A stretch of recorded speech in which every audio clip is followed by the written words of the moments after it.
Hola, ¿cómo están? Vamos a resolver un ejercicio de balance de energía en turbinas generadoras de potencia eléctrica.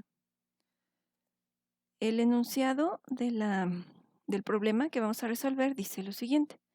En una turbina entra vapor de agua a 4000 kilopascales y 500 grados Celsius y salen las condiciones especificadas en la figura.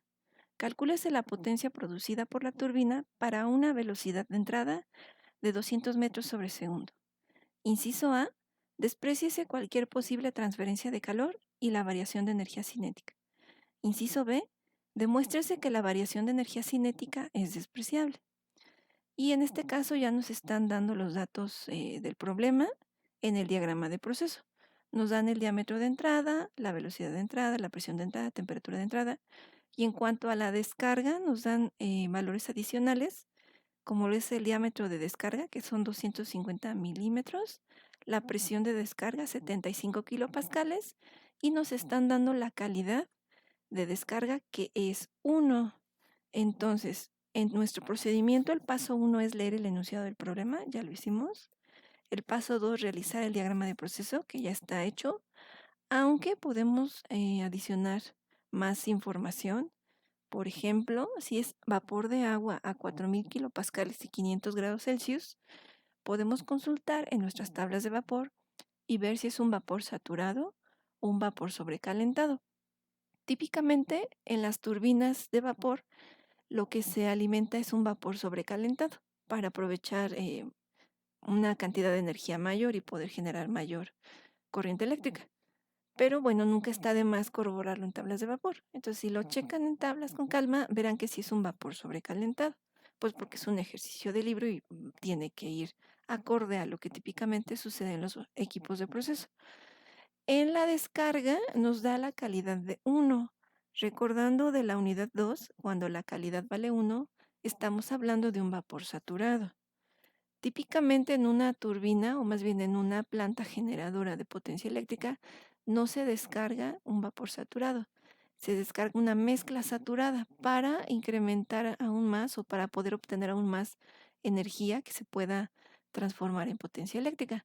Pero en este caso, como es un ejercicio de libro, el autor decidió que se descargara como un vapor saturado. Entonces nuestro diagrama ya está más completo. Muy bien. El paso 3 es determinar los puntos de balance. Para el balance, aquí no tenemos muchas opciones más que decir que la entrada a la turbina es el punto 1 y la descarga de la turbina es el punto 2. El paso 4 es escribir la ecuación general del balance mecánico o el balance de energía completo. Y entonces decimos, como en todos los problemas, que energía interna de entrada más la cinética de entrada más la potencial de entrada más el trabajo de flujo más o menos calor. En este ejercicio, el autor nos dice que despreciemos el calor. Sin embargo, si nos dijera no despreciar el calor, en estos equipos, pues lo que ocurre es una fuga de calor de la turbina hacia el ambiente. Y entonces el calor tendría que ir en el lado izquierdo, que son las salidas de energía.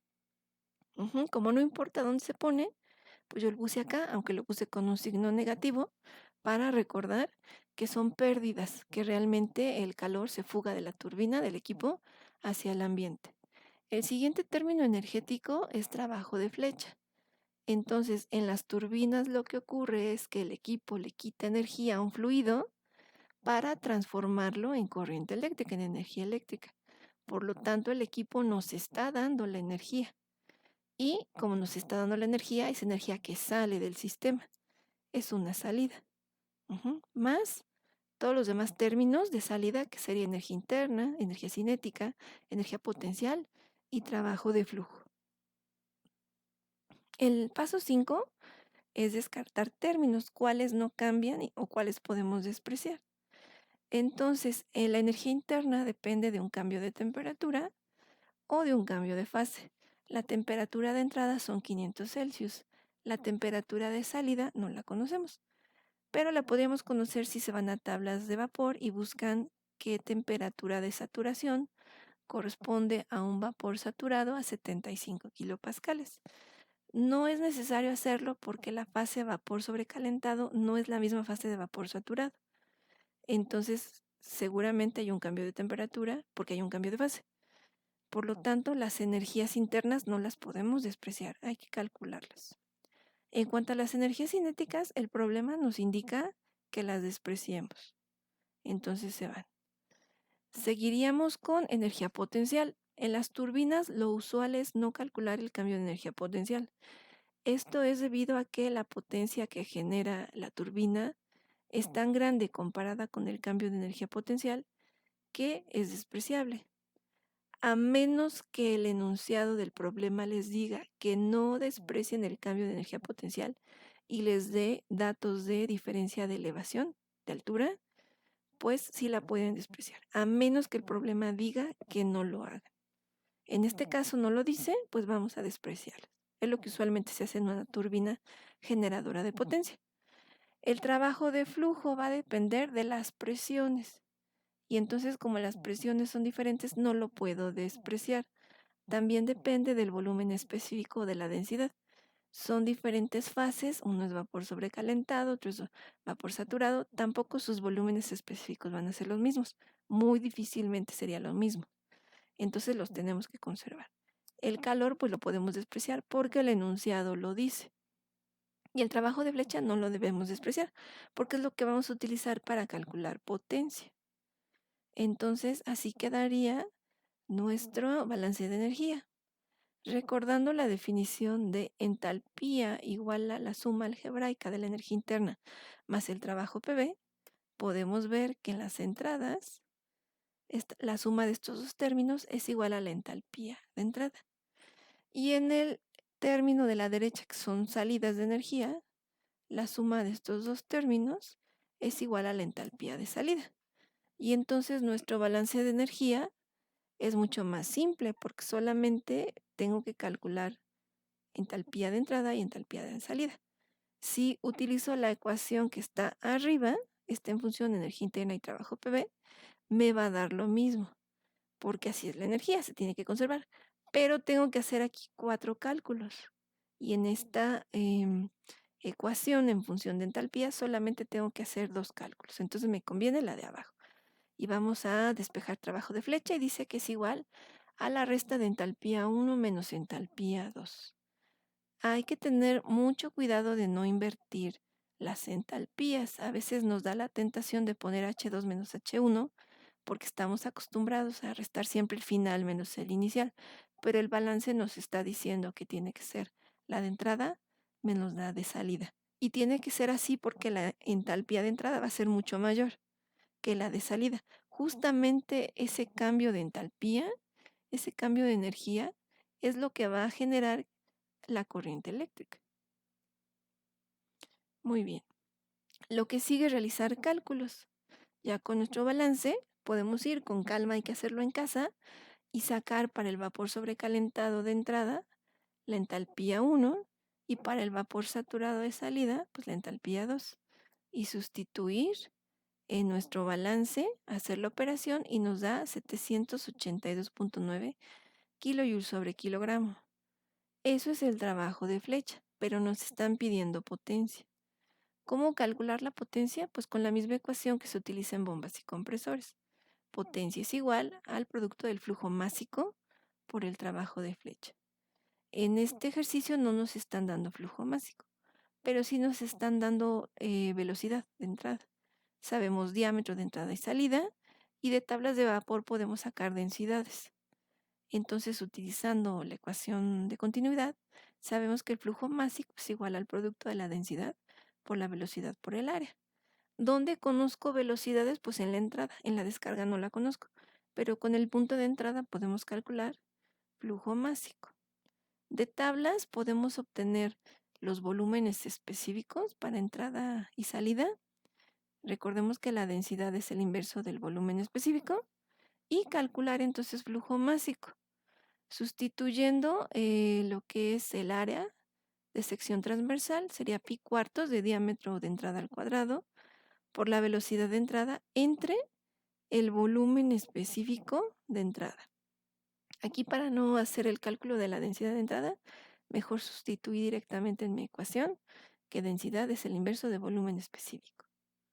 Sustituyendo datos, diremos que pi cuartos del diámetro 1, que son 50 milímetros, 100 metros son 0.05 metros, eso al cuadrado, por la velocidad de entrada, 200 metros sobre segundo, entre el volumen específico de entrada, que es 0.0864 metros cúbicos sobre kilogramo.